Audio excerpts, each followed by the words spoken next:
My name is Brian Banks, and I'm a pretty weird person. I have borderline social anxiety, am athletic as a potato, and have no interest in drinking, sports, or other activities that bring men together. I'm decent looking and slim, though I've never exercised, but my main asset is that I'm smart. In fact, I am very smart and, unlike many smart people, perceptive. Despite my borderline social disorder and the fact that I skipped one grade in elementary school, thanks to the neighborhood I lived in and the schools I attended, I kept up with my sex education. I lived in a middle-class neighborhood. I don't know if that was the reason, but there were a lot of beautiful women my age. During college, I lived at home because one of the top 5 engineering universities in the world was only 10 minutes away from my house. In exchange for helping the women in my neighborhood with their homework, taking home tests for them, or tutoring them in various subjects for community college admissions, I received myself. I would call it tutoring. Between the ages of 18 and 21, I was almost always satisfied, and more than half of the women I taught and who taught me seemed genuinely pleased with my abilities. I was taught so much because I quickly gained a reputation for being patient and prudent, as well as intelligent. I was able to communicate with my interlocutors on their intellectual level, so that they easily understood the subjects I helped them to understand. I was always kind and gentle with them, and never told anyone that I had sex with one of them, although I'm sure they told each other. Only one woman. She always called herself by her street name Jezebel, rather than her real one, Whitney. I didn't treat too gently during that period. But it wasn't because I didn't try to be nice to her. Jezebel is my age. She is a large woman, the same height as I am, and at the time probably outweighed me by 5 to 10 pounds, though you couldn't call her fat. Jezebel was very active.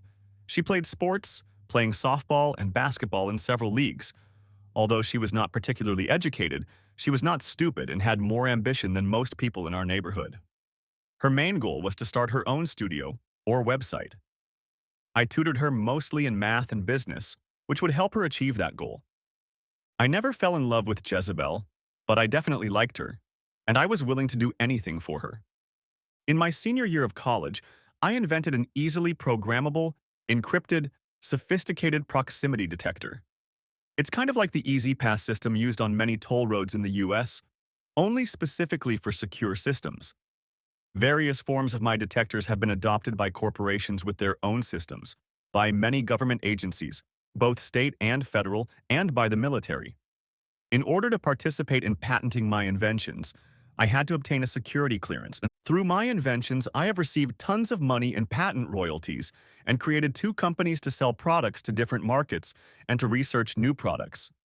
Since I have no management ability and am only interested in inventing and developing products, I had my attorneys set up a network of shell and holding corporations that owned my 2 operating companies and hired people to run these corporations. I owned all the stock in the ultimate holding company, but someone would have to be very sophisticated and spend a few days of research to figure that out. I never used my network of companies to cheat on taxes, but some were located offshore to make it difficult to find the owner. The only people who knew I was the absolute boss were the CEOs and CFOs of my 2 operating companies. To everyone else, I was just a hired head of new product development for one of the operating companies. By the time I turned 24, I had established all of the above mechanisms and was looking for a long-term relationship with a woman. My borderline social anxiety made it difficult for me to do so. But after visiting several dating sites and various social groups when I turned 26, I finally met someone I was in love with and interested in. Allison was probably the most beautiful woman who had ever shown any real romantic interest in me. Although our courtship was quite ordinary, I realize now looking back that it was more superficial than most others. Perhaps I was so enamored with her looks that I overlooked some things that many would consider important in a spouse. However, one thing I constantly noticed during our relationship was her complete lack of interest in my work. She never asked me about it, seemed bored, and feigned incomprehension if I started a conversation about my work, and was completely devoid of curiosity. Allison's lack of interest in my work actually turned out to be an advantage when it came to the prenup. Gail, one of the attorneys who helped me form corporations and a man I respected greatly, insisted that I get a prenup. When I was wavering between a prenup and a prenuptial agreement after I proposed to Allison and she accepted, Gail threatened to quit working for me if I didn't present Allison with a prenup. Gail drafted a prenuptial agreement that was very simple and unburdensome. It simply provided that any stock, shares, or royalties associated with any company or patent that either of us owned more than 10% as of the date of the marriage, or even acquired during the marriage, would be excluded from common ownership. Allison had her father review the document and then signed it without even asking me about it. I had been married to Allison for about 2.5 years, and we already had our first child, a beautiful baby girl we named Amber, when I ran into Jezebel on the street during a quick solo trip to my parents' house. I offered to buy my parents a new house in a more fashionable neighborhood, but they were people with a simple lifestyle and lots of friends in the neighborhood, so they declined. Jezebel looked good. She hadn't gained a pound since I'd last seen her, and was better dressed than any time I'd ever seen her. We had a cup of coffee each, and she told me about her new endeavor, and I told her the same story as I told everyone else about working for hire. Jezebel was building an unusual website, but she was having trouble with her finances. I delicately inquired about it and found out that she only needed $25,000 to make it work the way she wanted. I asked Jezebel to meet me in a week, at the same cafe, same time, and I could introduce her to an investor. She happily agreed, and as I was leaving, she hugged me tightly and kissed me carelessly on the cheek. I thought about it for a week. The $25,000 was just a blip on the screen to me, and despite the questionable nature of the business she had a hand in, I was still in love with her. A week after our first meeting, we met again, and this time she looked even better than before. Coffee had not yet been placed in front of us when I handed her an envelope containing $25,000 in cash. Jezebel was shocked. She even cried, which I had never expected from someone with such a tough exterior. Jezebel offered to gift me a share of the site. I politely declined, saying I just wanted it to be a gift and I didn't need any ownership stake. With her body and motivation, I'm sure she would have honored her promise, but I politely declined that as well, saying I love my wife. "Your wife is a lucky bitch," Jezebel said through tears as we parted. "If there's anything I can do for you, just ask and it will be done." She said this in all seriousness. "I wish you luck," I said, smiling widely, and hugged her tightly. Allison and I had 2 more children. A second girl, Whitney. No, I didn't name her after Jezebel, but readily agreed with my wife when she suggested the name. And then a boy, Jerry. Although Allison pleased me, over time I became convinced that she was actually quite shallow and materialistic. She had other good qualities, however, and I genuinely loved her, the only woman I had ever loved. Even more important to me was that she gave me 3 wonderful children. Amber, who was 12 years old at the time, had her mother's beauty and the best character traits of Allison and me. She was as smart as I was, tested at the genius level, but was infinitely more outgoing.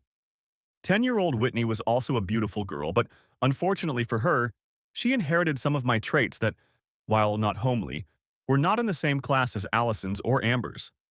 However, Whitney was the most caring, loving, and empathetic person I've ever interacted with, and could light up any room with her mere presence. She also made no secret of when her brain was shutting down. 8-year-old Jerry was just a fun kid. I don't know where he got it from, probably from Allison, but he was a real athlete.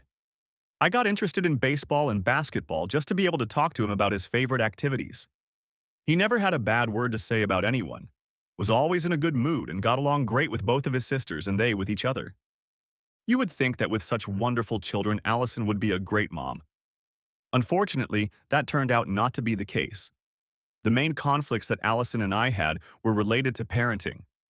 I'm not sure what it was, maybe just the green-eyed jealousy monster, but Allison had a bad relationship with Amber. She was too hard on Amber and sometimes cruel in her comments. I had several fights with Allison right in front of Amber when Allison treated her badly because I just couldn't take it. By the time Amber turned 12, it got to the point where Amber didn't go anywhere with her mother unless I went with her too. This became a real problem when one summer, Allison wanted to take the kids for a week at the lake house her family had when I needed to work. It took all my powers of persuasion to convince Amber to go with her, and a real confrontation with Allison to make sure she would treat Amber well during the trip.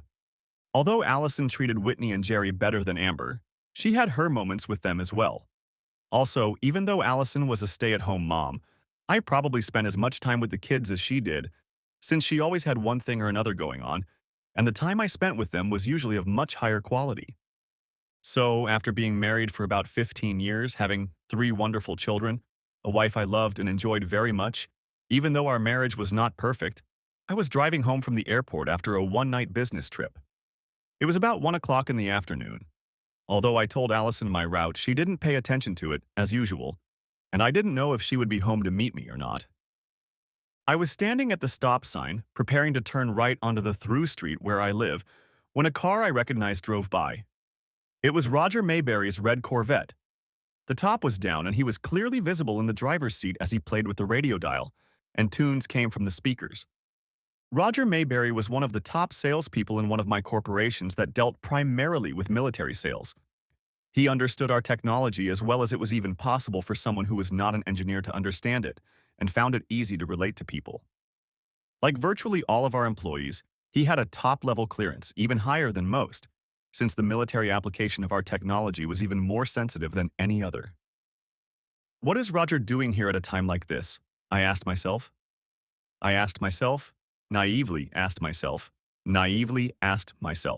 Since the street I live on is a through street, I didn't even consider the fact that he could be at my house about 2 blocks away. I was just wondering what business occasion could have brought him to this end of town. After a minute or so, I pulled up to my driveway, entered the house, and, not seeing Allison on the first floor, climbed the ornate spiral staircase which Allison adored and had to have to the second floor. My shoes on the marble floor of the hallway made a distinctive slap, slap, slap sound as I approached the open door of the master bedroom. When it was about 10 feet to the door, I heard a sultry voice say, "Did you forget something, Raj?" Shocked, I walked into the bedroom where Allison was standing. When she looked up and saw me, her smile was quickly replaced with misery and she half squealed, "Oh, Brian, shit, I'm so sorry." Unfortunately, within a nanosecond, my mind had fully comprehended the situation and feelings of anger, disgust, anxiety, hatred, and fear raced through my brain at the speed of light. I'm sure I froze in place with my mouth hanging open as all the other emotions that came over me merged into one sensation. A gloomy, dark, overpowering sadness descended upon me. I remember stumbling back a few steps, but don't remember anything else until I woke up in the hospital. The monitor had obviously alerted the nurse's station to my awakening because a nurse came running into the room a few seconds after I opened my eyes, followed a minute later by a doctor. "How are you feeling, Mr. Banks?" A pretty middle-aged nurse with a name tag of Nancy innocently asked. "It's like my head is in a vice," I moaned. "We're so glad you woke up so quickly," she purred, taking my wrist and looking at the monitor next to my bed. "Why am I in the hospital and how did I get here?" I asked just as the doctor walked in. "Mr. Banks, I'm Dr. Petra," replied a short and very pleasant female doctor of Indian descent. "Let me look you in the eye and then I will answer your questions," she continued. Sister Nancy still held my wrist, and Dr. Petra took some kind of light source out of her pocket and, without shining an intense beam into my eyes, shone it back and forth, moving my eyelids and the skin around my eyeballs with her soft but firm hands for a good 2 minutes. When Dr. Petra straightened up, the nurse released my wrist. They both smiled, and Dr. Petra said, "Mr. Banks, you have a concussion. According to your wife, you tripped over something in your bedroom, fell backwards onto the marble floor in the hallway, and hit your head on a rock. You could have died, but your vital signs are normal and your concussion is probably not as serious as we feared." Instantly, a shroud of sadness came over me again as I remembered what had caused my fall backwards. My eyes widened and I groaned loudly. Vomit. Fortunately, Nurse Nancy had quick reflexes, and in no time at all there was something like a container, though not a vomit bag, under my chin. Even though I hadn't eaten lunch that day, I threw up everything in my stomach, mostly bile. When my stomach was completely emptied, I lay on my back. Nancy put a cold compress on my head, and Dr. Petra did another examination. After finishing it, she announced, "I'm very surprised at your regurgitation, Mr. Banks. It may indicate a more serious concussion than I thought, but there are no other signs." "Could my reflex reaction be the result of memories of the emotional crisis that triggered my fall?" I asked, already knowing the answer. "Yes, it's entirely possible," Dr. Petra pondered, stroking her chin. "Did you have such an emotional crisis?" "Yes. I didn't react very emotionally to my wife cheating on me," I replied sullenly. After a moment's hesitation, I was even proud of myself that I didn't have a single bad word in my vocabulary. But you couldn't tell that from the shocked expression on my orderlies' faces. By the way, I continued wryly, not waiting for an expression of pity from either them or myself, where is my faithful bride? Well, she was here, but she left to pick up your children from school, replied Nancy, beginning to regain her composure. I looked at my watch. It was 3:28, so she was probably picking them up right now. Have you eaten recently? Dr. Petra asked with an ashy expression. No, not since about 8 this morning, I replied. Since your regurgitation was obviously emotional and not caused by a concussion, I strongly suggest you take something for your stomach. Especially before your wife gets back with the kids, she said. You don't think I'm going to throw up again when I meet her, do you? I asked. No, I don't think so, replied Dr. Petra, unless it's something harmless. Nurse Jenkins, could you ask the kitchen to bring a bowl of oatmeal porridge here? With cinnamon and raisins, no brown sugar, I said, turning to Nancy and trying to be as pleasant as possible. The oatmeal arrived 5 minutes later. I finished it quickly and felt a little better by the time Nancy came back into my room and said, You have company. My three lovers ran into the room, each trying to get to me first. Darlings, don't touch Daddy's head or neck, I giggled, trying to hold all three of them in my two arms. They all started talking at the same time, each more animated than the other. Despite my physical and emotional state, I had to giggle. A real laugh would probably hurt, but a good giggle was definitely called for. I hardly noticed Allison, so busy talking to the kids. It was obvious that Amber had been crying, but now that she saw that I wasn't on death's doorstep, she visibly perked up, and the other two smiled. Allison stood in the doorway with a bewildered expression on her face. When talking to the kids, I avoided talking about my injury whenever possible and turned the conversation to what they were doing yesterday while I was out of town and what they were doing today. Allison entered the conversation a few times with questions or comments, but I just ignored her and didn't make eye contact. After about 15 minutes of fun, I noticed Nancy say something to Allison. After a minute, Allison announced, Kids, Daddy is still sick and he needs to get better, so we have to leave now. Kiss his hands goodbye and we'll visit him again tomorrow. The kids kissed my hands and waved goodbye as they left. Amber was clearly better than when she arrived and Jerry seemed fine, but now that I got a good look at myself in the hospital bed from the outside, Whitney started crying and turned her head sharply as she left, clearly trying to hide her tears. As the kids left, Allison called out to them, Meet Mom in the elevator lobby. I'm going to talk to Daddy for a few minutes. Allison turned and walked over to me. I didn't have time to fully think through my reaction, and obviously at this point I couldn't play out the scenarios I had already thought up. So I just closed my eyes and listened. Brian, I'm so sorry you had to see me like this. I didn't want you to find out. I'm sorry that well, not the wife you have a right to expect from me. I really hope that when you're better, we can talk things over, she told me with notes of moans and sobs in her voice, but no real tears. Getting absolutely no response from me, she said, You might want to talk tomorrow. If you want to, just give me a call. Her last statement was telling in itself. She was clearly not interested in coming to see me in the hospital. I had to ask her and talk to her or she wouldn't have come. Dr. Petra came in again about 20 minutes after Allison left. After another examination, she said, You don't seem too upset after talking to your wife. I didn't talk to my wife, I brushed it off. However, although I still feel a deep sadness over the loss of my former life, I am quite confident that I will be able to transform my emotions into action. I will no longer feel nauseous. That's good, she said with a smile. Doctor, how long do you think I should stay here? I insist that you stay one more night after tonight, but after that, if your examination is good, you can leave. But you must limit your activities for at least a week, and certainly not come into the office for at least 3 or 4 days. I insist. She replied in that firm voice that only a 5-foot-tall woman can have. I promise, I grinned, then reached out and took her hand. That is, I promise on the condition that you do not tell my wife that you will release me on Friday morning. Of course, I can't ask you to lie to her, but if she's interested, could you hint that I'll have to stay until Saturday? I think I can do that, laughed Dr. Petra, as long as I don't have to outright lie in answer to a direct question. I'll tell Nurse Jenkins the same thing.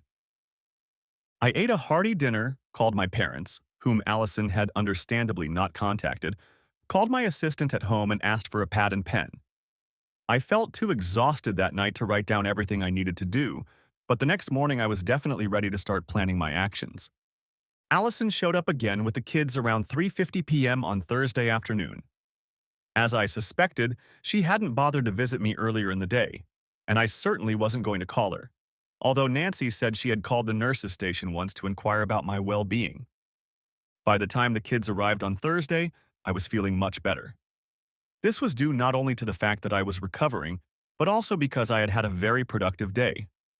Several people from my office visited me, as well as my attorney, Gail, who was drafting the prenup, and my parents had lunch with me. However, nothing I did had anything to do with researching the proximity sensor. Everything had to do with planning the rest of my life outside of work.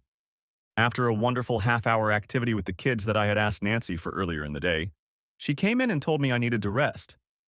Allison did the same as the first day, but this time I didn't sleep a wink when she spoke to me. "Honey, you never called today for me to come over and discuss our situation," she said in a soft voice. "I guess I'm not important enough for you to know if I'm alive or dead until I call, right?" I replied, trying to minimize the sarcasm in my comment, but probably not succeeding. "That's not fair, honey," she replied softly. "I didn't want to bother you if you didn't want to talk." "I'll probably want to talk this weekend," I said caustically, "after I'm released." "Brian, I'm sorry again. I really hope we can get through this," she murmured. Then she took my hand and kissed it. I didn't react in any way. "Bye," she said modestly as she waved me goodbye. Of course, I didn't lose sight of the fact that she never once said she loved me, nor did she intend to end her affair with Roger Mayberry, and the only sign of real grief I could feel was that she'd been caught. The other 10% of my plan that I hadn't yet perfected was now easy to come up with. Shortly before visiting hours ended, Allison's father and mother came to see me. I was a little surprised until they revealed the reason for their visit. Apparently, Allison felt that it would not be good if she was the one to threaten me with losing the children in the event of our divorce, and had instructed her parents to do so. "Allison told us about her big mistake," her mother said, taking my hand. "Oh, really? And what is it about?" I asked wryly. After a long pause, her mother replied, "You know very well that she was the cause of your accident. I just hope you can find it in your heart to forgive her, Brian. You are such a good man and a loving father, and I know it would destroy you if you weren't there for your children every day." "You're certainly right about that, Ruth," I said in a somber voice. The gloominess was only a pretense. The most important thing in my plan was to get sole custody of the children. A few minutes later, after Allison's parents gave me the message I was sure their daughter was supposed to give me, they left. All doubt about what I should do was gone. Friday morning, Dr. Petra gave me another checkup and then signed my release papers. "Remember to take it easy for at least a week," she said. "Scout's honor," I said, giving my semblance of a Boy Scout salute. Having never been a Boy Scout, I don't know how close I was, but at least she laughed. I thanked Nancy and offered her $500 cash, which she had to refuse, so I gave her a gentle hug and left with my assistant Jack by 10 a.m. Getting revenge on Roger Mayberry would have been very easy. I could have just fired him. But that wouldn't have been enough for my revenge. I needed to destroy his career. If he had simply found another job in a related field, with almost the same salary, what kind of punishment would that have been? I needed to make him lose his security clearance. That would make it impossible for him to find a job even close to the level of pay or prestige he now enjoyed. After consulting with Gail and the divorce specialist she recommended, and after getting Roger's bank account information from the payroll department since his paycheck was being transferred directly, all I had to do was meet with Jezebel. Why her? She would help me get sole custody of the children. My assistant drove me to Jezebel's office, but I asked him to wait in the car. Even though Jack would be aware of all my plans, I needed to talk to Jezebel alone. I called ahead, but Jezebel was still surprised and excited to see me. "Wait, Jezebel," I laughed. "I have a concussion and I can't hug you as tightly as I'd like. Why don't we just kiss each other's hands?" "You bastard," she giggled. "You probably only got a concussion so I couldn't tear you apart." We exchanged hand kisses. A very unsatisfactory greeting, but it came in handy. Jezebel looked well. She was dressed very stylishly but professionally, and looked like she hadn't gained a pound since she was 18. There was a little gray in her hair, but it had softened her facial features. Yes, she was still an impeccably beautiful woman. "Come into my office," she demanded, grabbing my hand. After expressing my joy at seeing Jezebel again, I got straight to the point. I need your help, Jezebel, I said, and my sadness asserted itself again. Anything, Brian, she replied, taking my hand. You have no idea how much I want to help you, whatever it is. You helped me realize my dream, so if I don't have to kill anyone, I'll be all for it. That comment and her wide smile helped dispel my sadness more than I would have guessed. Okay, you asked for it, I grinned. I didn't leave out any details of what had happened and my reaction that I needed her help with. This included me telling her how important my children were to me, and even showing her pictures of them. When she heard that my middle child's name was Whitney, she froze. You named her Whitney? She exclaimed. I knew what she was thinking, and there was absolutely no reason, in light of the circumstances, why I shouldn't decorate a lily. Yes, named after my favorite person before I was married, I replied with a broad smile. She choked and cried, and between sobs she wailed, You bastard, I've only cried twice in the last 10 years because of you. I smiled, squeezing her hand. Hey, tears of joy are great, I could use some right now. How can I help deliver them? She asked, wiping away her tears. I need you to post videos of my wife on your website and wire money for them to her bank account. When she recovered from the initial shock, we discussed the situation at length. She had many good suggestions and one impressive one. You have to make sure that it can never be traced back to you, and someone can find out that you and I had a previous connection, she said. Is that what you call it, a connection? I laughed. Shut up, she giggled. It's my turn to teach you. I have a friend who can do it on a paid site even more popular than mine. No questions asked. All you have to do is wire him the money and he in turn will transfer it to your wife's bank account. Let me call him right now. In a 4-minute phone conversation with her friend, Jezebel had everything set up. She told me what format the videos should be in and that any money I gave her would be given to her friend and the same amount would be transferred to Allison's account. Also, my friend will need your wife's signature on the contract that includes authorization to film. Will you be able to trick her or forge it? I can, I replied. I'll email it to you today, she replied. Wait until tomorrow. I'll start a new email account at the library specifically for this purpose and send it to you as soon as she signs, I grinned. At the risk of sounding offended, I kissed her on the lips as I left. Fortunately, shortly after we were married, my wife insisted that the credit card be in her name only and the bank account in her name only. I hadn't bothered to check them before, but I'll be sure to do so now. I have no trouble recognizing the numbers from the papers she left at home in the den. I've had plenty of chances for revenge. Roger and Allison's bank account numbers, Allison's credit card number, enough of my own money to fund anything I wanted, and Jezebel's help. Also, my assistant Jack was totally loyal and I could rely on him for anything. I should say something about Jack. He is my assistant, not my secretary. He is my highest paid employee, not counting the CEOs and CFOs of my companies. He has an engineering background and he's great at making calculations and technical improvements to my fancy schemes. But he's also willing to do whatever it takes to help. That's why he picked me up from the hospital and waited outside Jezebel. One more thing. He played Division I soccer in college and played the middle linebacker position his senior year. He's 6 feet 2 inches and 245 pounds of almost pure muscle. He has a hard time finding a jacket he doesn't pull his arms out of. Everything about my revenge could have gone wrong, but I had planned everything carefully and was optimistic. After Jack dropped me off at my car outside my house, I didn't go inside to see if Allison was home. I had lunch and then called Allison's cell phone. Hi, honey, I'm so glad you called. Do you want me to come over to your place? She sang out as my cell phone number popped up on the caller ID. That won't be necessary, I said without any warmth in my voice. They let me off early, so I'll pick up the kids and then take them to the milkshakes. We'll be home around 5:30. Oh, honey, I should make you a nice home-cooked dinner, she purred, trying her best to sound cheerful. Just don't ruin their appetite. I interrupted her. Thanks for the parenting advice, I replied. Sarcastically. I'll see you at 5:30. The kids were happy to see me, curious about my health, and animated about their activities. They were even more excited when I told them we were going to go have milkshakes at the local malt store, which they all loved. After all 4 of them were excited about our shakes, I opened up to them. Kids, I want you to know that some things are going to change in the future and it's not your fault, I began softly and nonchalantly. That didn't fool Amber one bit.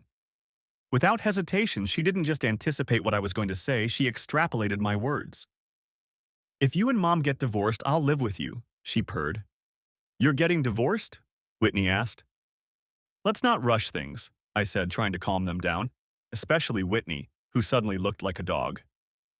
Mom and I are having some problems, and I don't know how it's going to end. But I want you to know that no matter what, we both love you with all our hearts, and you three beautiful creatures are in no way the cause of our problems. Amber shook me to my core again. You love us with all your heart, but does Mommy have one? Mom loves us, Jerry picked up on that. Don't be so sure, Amber snapped back. Trying to be as diplomatic as possible, I put my hand on one of Amber's arms. Honey, I know that Mommy loves you all without exception. Sometimes she just doesn't know how to show it. Let's not think badly of her and hope things get better.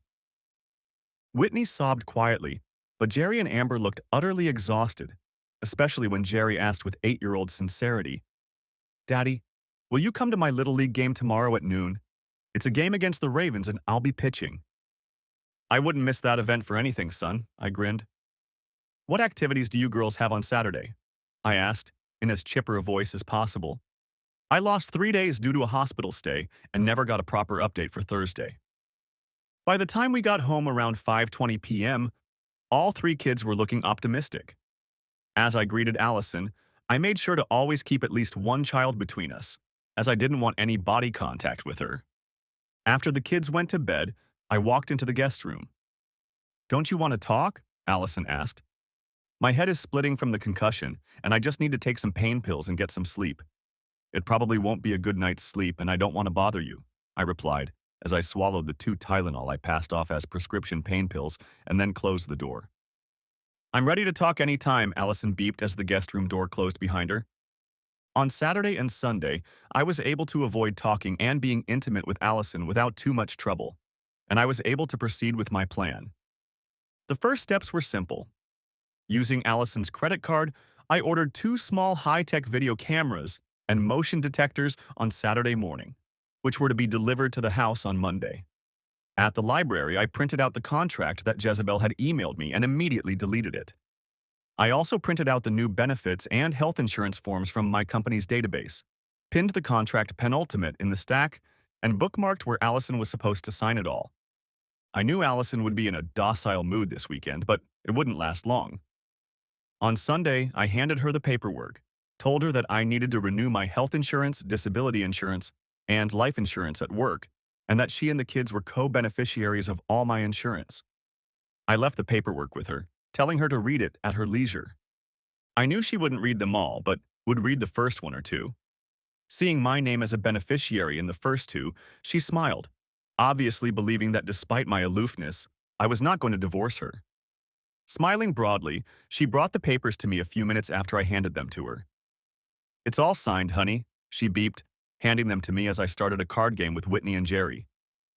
Thanks, I said, and as nonchalantly as possible, tucked the documents into my open briefcase and turned in the cards. I also called the CEO of the company I owned where Roger Mayberry worked and asked him to contact the federal agency in charge of background checks to request that we schedule background checks on 5 people from Mayberry's department. Because of the sensitive nature of our work, we are subject to random security checks, much like some organizations are subject to random drug testing, so none of the employees should have known that the checks were initiated by their employer and not the government. On Monday morning after the kids left for school, Allison insisted on talking. Brian, we can't ignore what happened. If we do, it will eat away at you and destroy our relationship, she began, sitting down across from me at the kitchen table. I wanted to ask what relationship, but refrained. Instead, I said, Allison, I'm still dizzy, and I haven't yet come to terms with what I've witnessed. I need to clean myself up before we can have a meaningful conversation. I'm not going to do anything rash. Okay, dear, she replied, after a slight delay, clearly pleased, if not happy. I hope you feel better soon. I'm anxious to show you how much I care for you. I have to go to the country club for a social committee meeting in half an hour, and I'll be back about 2 to pick up the children from school in time. Will you manage without me? She asked. In response to her question, I wanted to say, I'll know soon enough, but again held back. Have a good time, I'll be fine, I replied. She was oversimplifying the situation. About half an hour after she left, a courier delivered the cameras. I called Jack, he came over, and the two of us installed the cameras, switches, and motion sensors in the master bedroom in less than an hour. We handled all the equipment with latex gloves so as not to leave fingerprints or DNA. Then we had to route the signal to Allison's computer. If I'm great with computers, Jack is a wizard. All we have to do is find her password, and it will take me 10 minutes to connect the cameras to her computer. I have the most effective password cracking program on my laptop. I'll plug mine into her computer and get to work, Jack announced, still wearing his latex gloves. Launching the program, Jack started to say, "What can we do while it's running?" But was interrupted by a beep sound. "What's that?" I asked. "Is it malfunctioning?" "I don't think so. Heck, it's already broken," he laughed. "How is that possible?" I asked. "The program first tries 1,000 of the most common passwords before applying the cracking algorithms." Ha ha.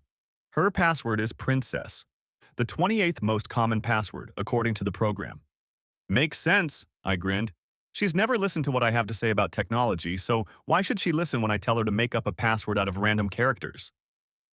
True to his word, within 10 minutes, Jack had the cameras recording to a file with an involuntary name on Allison's computer.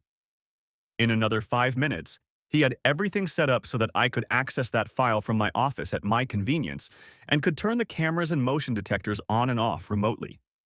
On Tuesday, I went to work in good health and turned on the cameras and motion detectors as I left. I arranged for a shell corporation I owned in the Cayman Islands to wire $10,000 to Roger Mayberry's bank account. After that, I was feeling good emotionally and making good physical progress recovering from the concussion, so I really got down to the real work. Tuesday night, after the kids went to bed, Allison came up to me. "Why don't you come back to our bed tonight? Your head must feel better if you can work today." "Yeah," I replied. "I feel almost normal." On Wednesday and Thursday, I almost let myself fantasize about Allison realizing how much she'd hurt me, loving me, and even breaking up with Mayberry. Of course, that didn't stop me from turning on the cameras when I wasn't home or going ahead with my plan because I knew those thoughts were just fantasy, not reality. This was confirmed when I reviewed the videotape from Thursday afternoon. I uploaded Allison's Thursday morning recording to the website, transferred $5,000 in cash to Jezebel, and by Friday evening, the $5,000 had been transferred from the website to Allison's bank account and the video posted for all paying customers to view. Unfortunately, since the site didn't have permission from Mayberry, they had to pixelate his face. All legal. Over the next 2 weeks, 2 more videos were uploaded to the site. 2 more $5,000 payments came into Allison's bank account, and Mayberry's bank account received another $10,000 from another company in the Cayman Islands. It was time to act before Allison and Mayberry got their bank statements for the past month and wondered what the hell was going on. The day after the third video went public, Mayberry was checked by security. How this happened, I don't know, but the checker had with him an unpixelated copy of one of the videos, as well as Mayberry's bank statement. Mayberry was the third person in his group to be interviewed that day, so I'm sure he didn't know that his interview was the only important one. Because the CEO was given a copy of the polygraph results and the questions and answers, I received a copy of the interview transcript by the end of the day that Mayberry was interviewed. After Mayberry was hooked up to the polygraph and dispensed with the preliminary questions, the reviewer addressed him. "Mr. Mayberry, do you have any activities outside of work that you could be blackmailed with?" "No, I don't think so," Mayberry replied, jerking the needle of the lie detector sharply. "I'd like to show you a video, Mr. Mayberry," the examiner continued, pressing a few buttons on his iPad. "Who is this woman you were doing this with 2 weeks ago Thursday?" Apparently, Mayberry's face lost color as he contemplated whether he should try to lie or tell the truth, and which would be worse for his confession. Obviously, he decided to confess. "Allison Banks. Isn't she married to one of your coworkers, Brian Banks?" "Well, actually, Brian Banks works for a different company, although his office is in the same building as mine. It's a big building," Mayberry stammered. "Did you ever think that having an affair with a married coworker could lead to blackmail?" "I never thought of that," Roger muttered. "Have you received any payments from foreign organizations since your last confession?" Absolutely not, Roger replied indignantly. Let me show you your bank statement for this month, Mr. Mayberry. What did you need deposits from two different corporations located in the Cayman Islands for? There was a long pause. With a tremor in his voice, Mayberry replied, I don't know. I've never seen one before. It must be some kind of mistake. A mistake by two different Cayman Islands companies whose owners we haven't been able to identify? The columnist continued. Yeah, someone's setting me up, Mayberry whined, clearly completely frustrated. Did someone fake the video of you and Mrs. Banks too? Asked the columnist, in whose voice I'm sure there was sarcasm, even though he was supposed to remain impartial. After a few other questions, the interview was over. Mayberry answered nothing when, after disconnecting the electrodes from the lie detector, the columnist said, Mr. Mayberry, until you are warned otherwise, you should not come into contact with anyone associated with confidential and sensitive information. You must also not come into contact with Mr. or Mrs. Banks or the two corporations that deposited money into your account. Otherwise, you will be held accountable. The next day, I was getting the kids ready for school. Allison looked at me with nothing but an icy stare. As soon as the kids were gone, I made a phone call and 30 seconds later the doorbell rang. It's for you, slut, I grinned. How dare you talk to me like that, asshole, Allison muttered. I won't take that long, bitch, I replied, now laughing heartily. When Allison opened the door, the bailiff handed her the divorce papers. All I heard was, Mrs. Allison Banks? Yes. You have been served with a subpoena. In addition to the divorce papers were pictures with Mayberry and the name of a pay site with a password to access it. You didn't think I'd find out you were selling your videos, you nasty bitch? I asked, as she stood at the kitchen table stunned. Did you even look at what you look like on the site? Here's a way to find out, I exclaimed, as she picked up the piece of paper with the website address and password. I couldn't believe it when my assistant brought it to my attention. Not only did you disrespect me by cheating on me, but you're broadcasting this and making money off of it. What? I have no idea what's going on, she replied with tears in her eyes. I'm taking the kids on a weekend trip, I announced as I stood up. Make sure you hire the best lawyer you can. I'm sure your professional salary will help, because you're going to need one. That same day, Mayberry was fired, escorted out of the building and stripped of his security clearance. About an hour before I was supposed to leave to pick up the kids for the weekend, my secretary called on the intercom. Brian, it's been reported that Roger Mayberry is drunk, is in the parking lot, and is yelling your name. Should I call the police? No, Sherry, I grinned. Call Jack to get him down here right away. It was too good to be true. When Jack arrived, we walked over to a window in our building that overlooked Mayberry. It had one of the best views of the security cameras. From the way he was rocking back and forth, it was clear he was drunk. We quickly came up with a plan. Jack went out one of the side doors and stayed close to the building, out of sight of the cameras, and I boldly walked out the front door. As soon as Mayberry saw me, he yelled, You goddamn asshole, Banks, you got me fired, and you screwed up my security clearance. I know it. I'm going to kick your ass. I trotted, specifically trotting, not running, toward the spot that was in the camera's field of view, next to where Jack was. I let Mayberry get close enough to hit me. Although it was only a light touch on my shoulder, I felt as if it was the most crushing blow of my life. As Mayberry rose above me, ready to deliver another blow, Jack appeared in the camera's field of vision, grabbed Mayberry, and hit him in the jaw with his forearm as if he were a running opponent. Mayberry flew back 4 meters, losing consciousness. Jack came over to me and helped me up, and I leaned against the car and pretended to be groggy. Jack called 911. All of this was happening in full view of the security cameras.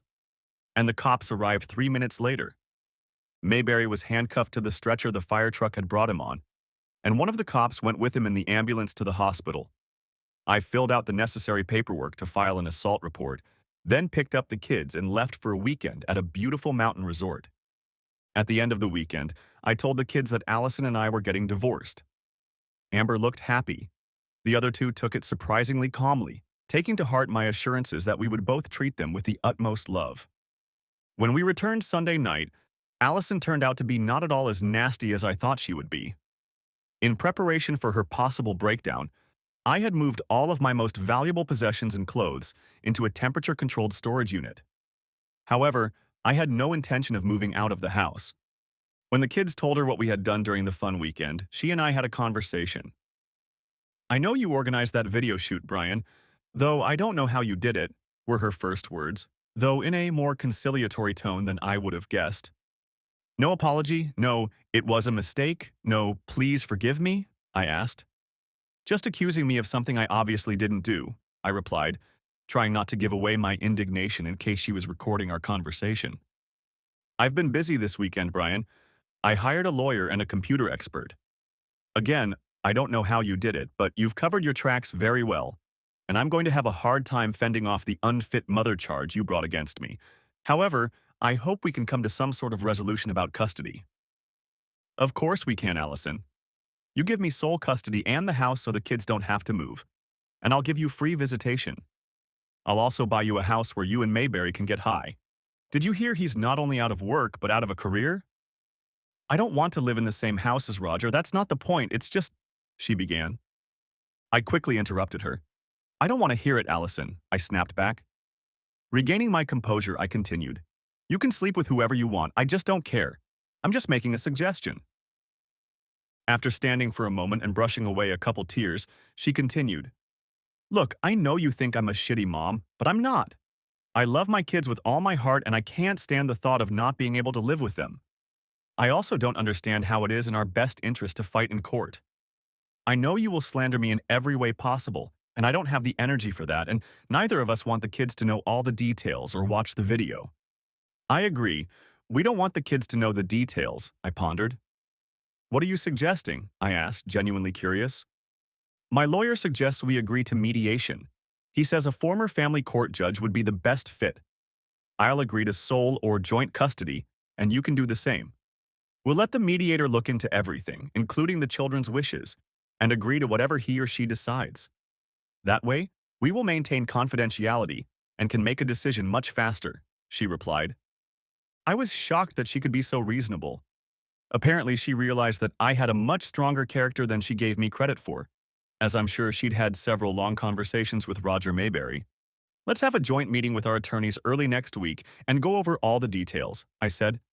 I have only one exception to what you suggested. I will not agree to joint custody under any circumstances. It's too hard on the children and I want sole custody.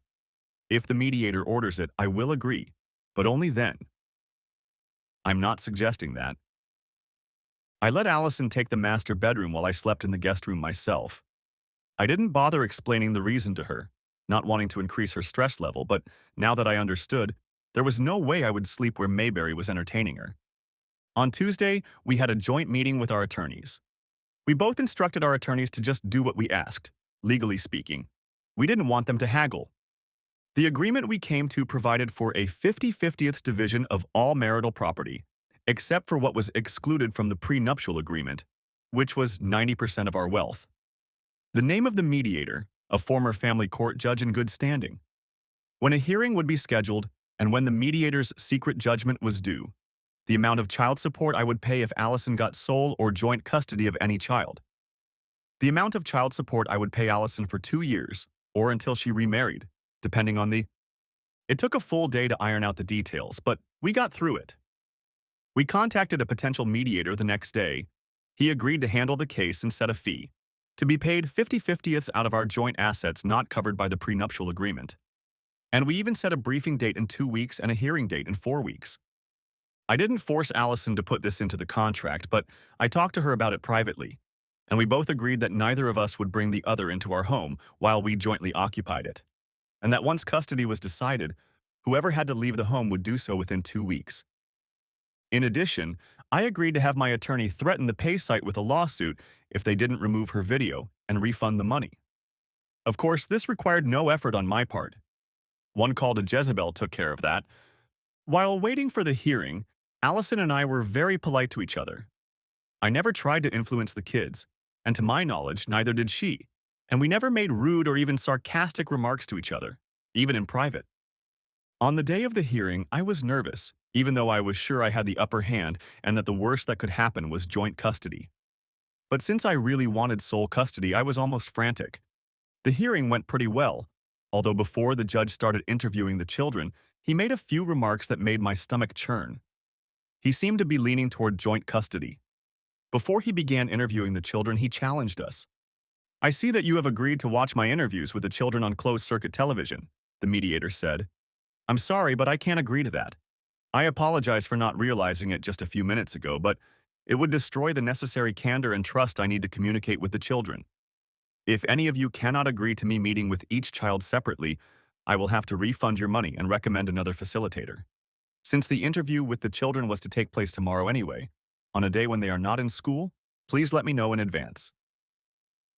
I almost had the urge to say that I disagreed and hoped we could find another facilitator less prone to joint custody than this one.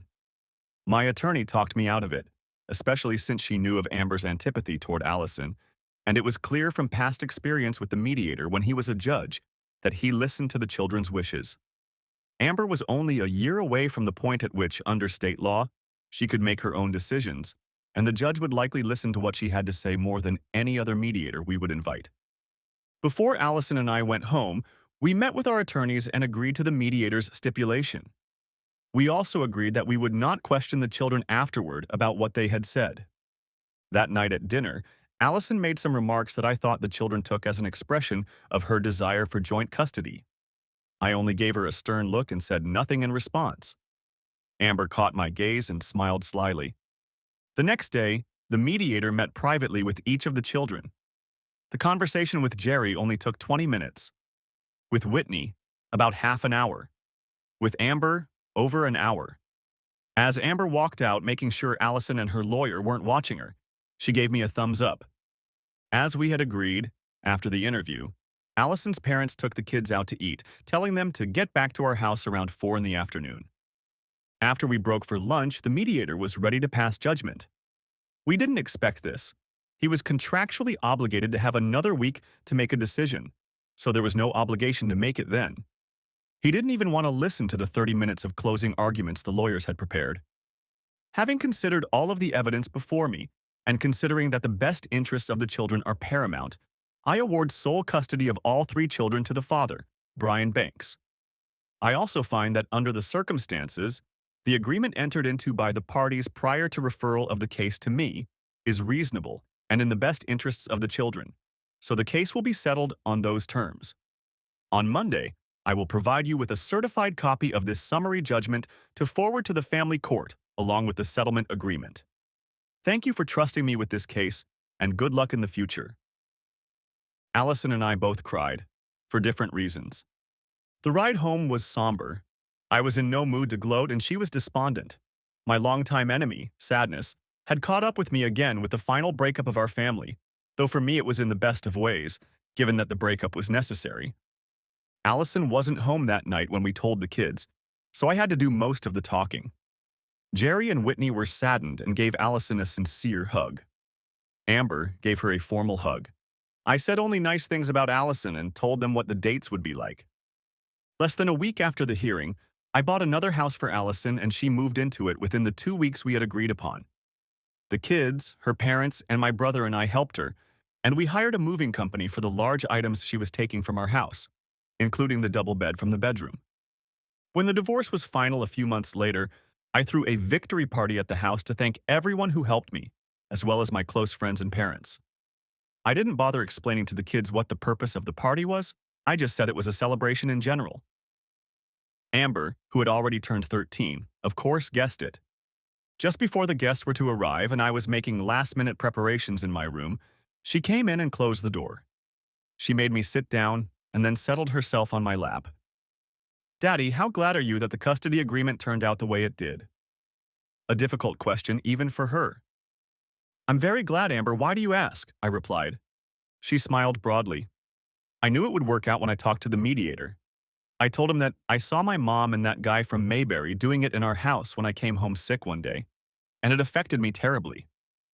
"You saw them?" I replied, stunned. "What difference does it make, really?" She was cheating. I would have refused to go with her if she had been awarded custody of me. And I knew it would be better for Jerry and Whitney if they stayed with us. "I just thought you might be interested to know," she concluded, smiling broadly. She kissed my cheek, jumped off my lap, and walked away. I decided not to continue this conversation. However, I was distracted from my victory celebration by Jezebel. Jezebel came to the party with $1 million view. She immediately made friends with Jerry and Whitney. She played Trap and Pepper. a game for baseball players, with Jerry for half an hour. She was much better at it than I was. Jezebel sat down one-on-one with Whitney. I don't know what they talked about, but they chatted and laughed for an hour. Amber acted more reserved with Jezebel than she did with the other two kids, but she seemed to respond positively to her too, and they talked about fashion. Jezebel did not leave me unattended, taking care of our family. In the middle of a party, she isolated me in a den and said, "Let your parents stay with the children tonight and you come home with me. I promise you will be alive when I let you come back tomorrow morning at 10 o'clock, although I can't guarantee you will be conscious." That night was unforgettable. Looking into my eyes, she said, "I see kindness, generosity, and intelligence in you. Why don't you take me to a resort with you the weekend of the 14th for 3 days, and we can see if we both want a real relationship. I want a man who will be mine and mine alone." And then closed the door behind her with the words, "Go home to your beautiful children." Epilogue. 2 years after my victory party, there were a number of changes in my life. All three children are well settled, happy, thriving in school, social life, and activities. Allison did nothing wrong, took full advantage of her visitation rights, and did nothing to abuse them. Amber has a much better relationship with her now than she had when we were a family. What's more, Amber even went with her and two other children to Allison's parents' lake house for 10 days last summer, and she didn't have a single negative comment when she returned. My business is thriving, and I am making more money than ever. However, my involvement in running the companies became known by accident when a report we filed with the government was sent out to a few employees we didn't realize we had. However, even that has come to light and no one treats me any differently than they did before.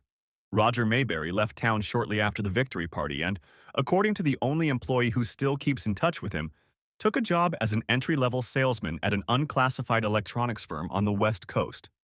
The children are more than resigned to Jezebel. All three look at her more as a friend than a mother, and they enjoy her company immensely. After 2 years, Jezebel decided we should be exclusive. Last month, she sold her website and moved in with us and the kids. Although she doesn't want to get married, she only wants me, and she wants to fulfill her duties as a friend/mother to the kids while running a small company selling specialty clothing online from an outbuilding I added to the house for that purpose. At the same time I built the extension, I installed the best quality soundproofing in the bedroom. I asked myself, am I the most satisfied person in America? Thanks for watching. I hope you enjoyed it. Subscribe to my channel and watch for the next video.